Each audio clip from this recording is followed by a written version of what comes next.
മന്ദിരത്തിൽ നിന്നും സർക്കാർ വാഹനത്തിൽ പാൽ വിൽപ്പന നടത്തിയത് അന്വേഷിക്കുമെന്ന മന്ത്രി പി.ജെ. ജോസഫിന്റെ പ്രഖ്യാപനം പാഴ്വാക്കായി. ഇതേക്കുറിച്ച് യാതൊരു അന്വേഷണവും നടത്തിയിട്ടില്ലെന്നും മന്ത്രിയുടെ വീട്ടിലെ പശു വളർത്തൽ സ്വകാര്യ കാര്യമാണെന്നുമാണ് സർക്കാർ രേഖാമൂലം അറിയിച്ചിരിക്കുന്നത്. മന്ത്രിമന്ദിരത്തിലെ പാൽ വിൽപ്പന ഏഷ്യാനെറ്റ് ന്യൂസാണ് പുറത്തുകൊണ്ടുവന്നത്.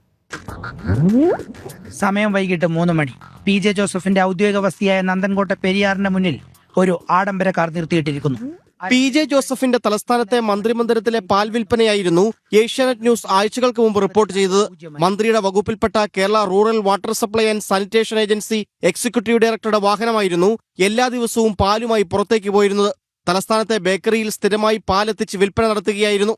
ഔദ്യോഗിക വാഹനം ദുരുപയോഗം ചെയ്ത കാര്യം പുറത്തായതോടെ ഇതേക്കുറിച്ച് അന്വേഷിച്ച് നടപടിയെടുക്കുമെന്നായിരുന്നു മന്ത്രി തന്നെ അറിയിച്ചിരുന്നത്.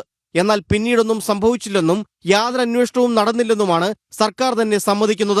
സംഭവം അറിഞ്ഞ് ഔദ്യോഗിക വാഹനത്തിലെ പാൽ വിൽപ്പന മന്ത്രി വിലക്കിയെന്നും വിവരാവകാശ രേഖയിലുണ്ട്.